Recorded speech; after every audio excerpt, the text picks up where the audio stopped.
Greetings, YouTube. This is a new series I'm doing, even though I don't really get that many views, but it doesn't really matter. I like kind of just making videos for fun anyways. But this is a new series I'm doing where it's kind of like, it's just going to be ultimate reviews, which means maybe, like for this episode, I'm going to be reviewing pretty much all of the Arkham games in their entirety, except for the Blackgate, the Blackgate game, which is a side-scroller.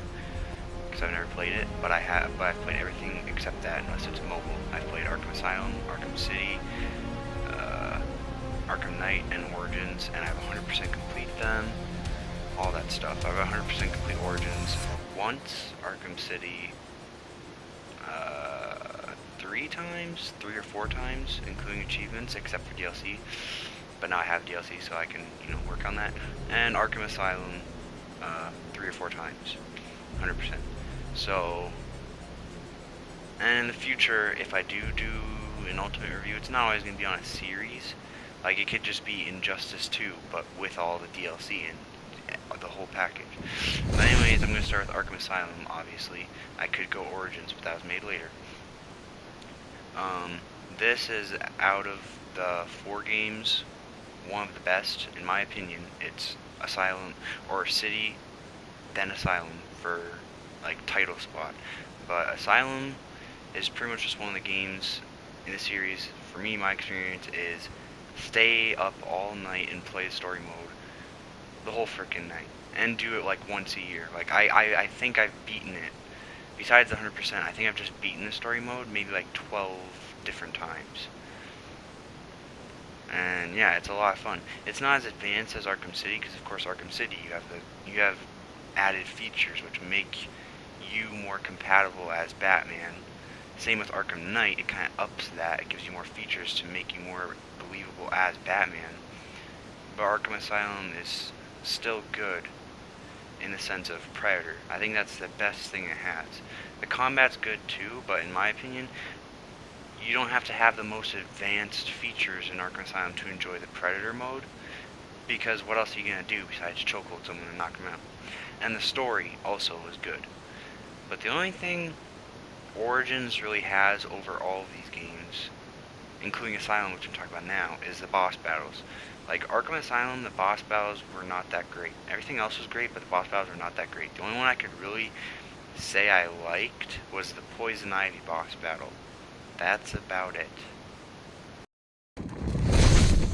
Now, Batman Arkham City, the next game to come out after Arkham Asylum, just a few years after, and my personal favorite game, has some of the best free roaming without vehicles I have played. And maybe this is bias, because I'm a comic book fan and stuff, but I don't know, maybe it's just because it's Batman and you can actually feel like you're Batman. In Arkham Asylum, it was to an extent, but in City, that's why I like it. If City had a Batmobile, well, it'd be pretty screwed up because you'd be flying off the broken roads and stuff, because there's broken roads.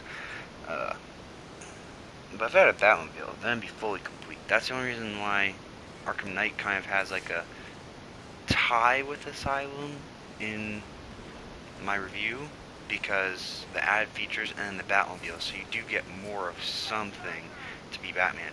Arkham City could do that without the Batmobile and everything. And the amount of stuff City added from Asylum was insane. Like, you could rapid fire your batarangs and it would work. In Asylum, you could throw your batarangs, but it's like a slow throw one, and then you throw another one and you just look all danky. In this, everything you do is pretty much cool if you can get in rapid succession. Like if you can throw the combo batarangs, the freeze, what is it? It's like the freeze bomb, backclaw. If you can do it all in succession, it's never gonna look stupid, unless of course you're like that guy that just backclaws midair. And then the story in this to me wasn't as good as Arkham Asylum, but the overall experience of Arkham City was better, especially with the side missions, and they added skins, which I don't like microtransactions, but I'm a huge Batman fan, so I had to get the skins, and I got on Xbox 360 when they came out too. But in Return to Arkham City for PS4, you just get them, and the Dark Knight Return skin, it's like pulled straight from the Frank Miller comic, and I've read that 11 times. I might do a review on that, I don't know. But I've read that 11 times, and it's pretty much a straight adaptation for the comic, which Arkham Knight couldn't pull off, unfortunately. Another thing I liked was the visuals that they did in some of this stuff. Like the part where, there's a part where, well, the whole premise of the game, I mean, it's been out since 2011, so you probably already know, and you can look it up if you have never played it, unfortunately, is pretty much the Joker is sick, and he needs good blood, so he does like a blood transfusion through Batman, but then Batman gets ill. It kind of reminds me of the Batman Europa comic, or I don't know if that's how you pronounce it, but yeah. And so he has to kind of reverse the cure, and he talks like Mr. Freeze and some of his villains that can maybe help out. But there's a part where he's just like, he's so freaking done with everything, and his parents like, come back to the light, come back to the light, and he's just hallucinating, obviously. But that was good visual stuff. And then other good visual stuff I liked was like the Ra's al Ghul missions. Ra's Race, who cares?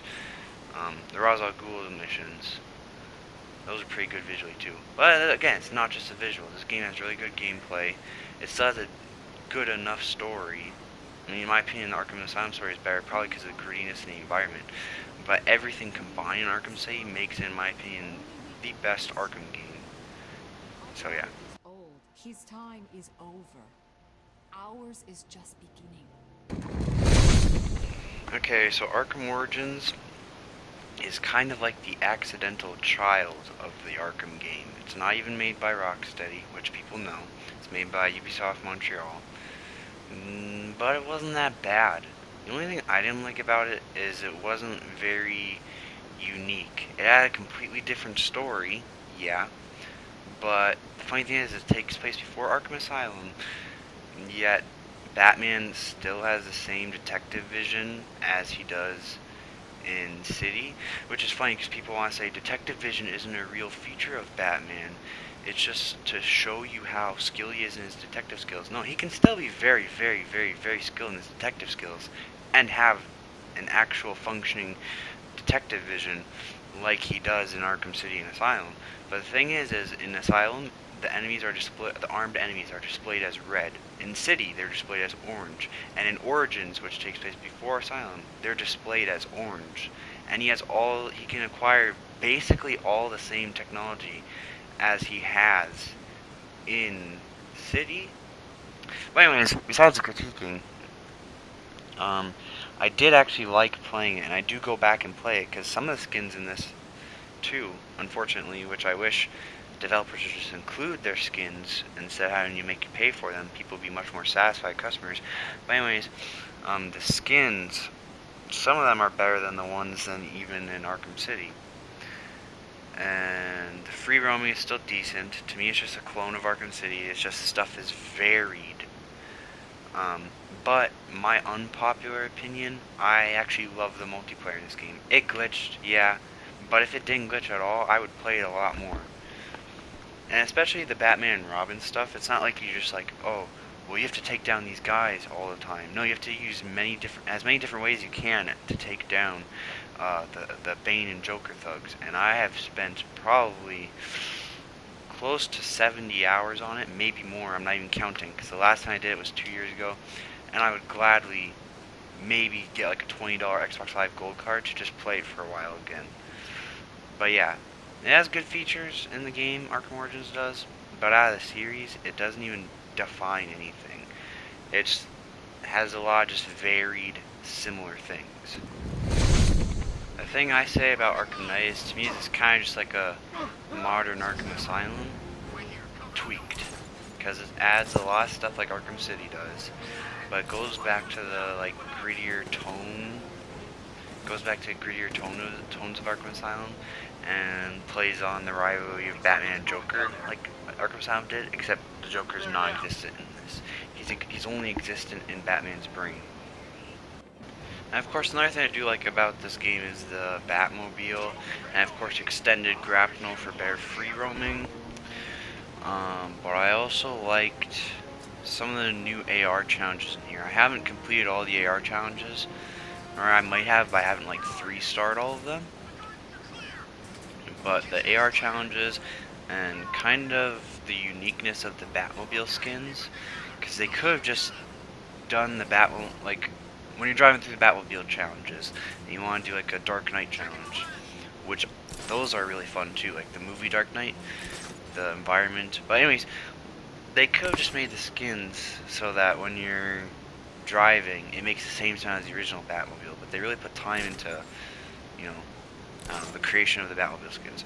Anyways, and I like the challenges a lot too. As you see, I'm playing the Endless Night Challenge, and I get really addicted to this because I want to beat my friend's score, who has 163 people, and I got pretty close. I got like 120 and then I died, I think. Well, I don't remember. I think it was 90 something actually. But that's what I'm saying. The challenges in here are more unique to this game. In Arkham Asylum and Arkham City, it was always, you know, just Predator and take out a certain amount of people, do the objective, combat, hit a certain amount of people, or not hit a certain amount of people, get a certain amount of points, beating the crap out of people and using variation. But in this, I don't know, the Endless Predator idea for that challenge is good. And then the environments in the Batmobile challenges make them unique to themselves. Also, obviously the graphics, but just the detail they put into the rain too. Like if you've played this game, you know the rain on the cape is insane. Also, yeah, just the whole atmosphere of Gotham when you're roaming around is great too. And that's probably where I've actually spent playing most of this game, is just the roaming around portions of it. The only downside I have with this, I don't know if anyone else has this, but in my game it is glitched. I've brought this up before, I've even made a whole video about it. It glitched to where I cannot fully complete the game, and it actually puts a cancel sign over the frickin' mission. But anyways, if I were to rank all of these games, it's City, #1 placeholder, Asylum, #2 placeholder, Arkham Knight, #3 placeholder, but also tied to Arkham Asylum because I kind of consider them very compatible with each other in a way. And then Origins would be #4 placeholder. That's my ultimate review. My next ultimate review would probably be, I'm thinking of on the Dark Knight anniversary. If it hasn't passed yet, I don't know. The anniversary of the Dark Knight, I'm going to do a Dark Knight trilogy ultimate review, which will review Batman Begins, The Dark Knight, and Dark Knight Rises. And then when the Flash series ends, which I don't know when that will be, I'm going to do a full series review of that. So yeah, this is kind of just a longer video, but I think it was decently portioned out between 4 different games, trying to express my thoughts on them. But anyways, peace. Everything okay? A while since we fought. You're still a step slow.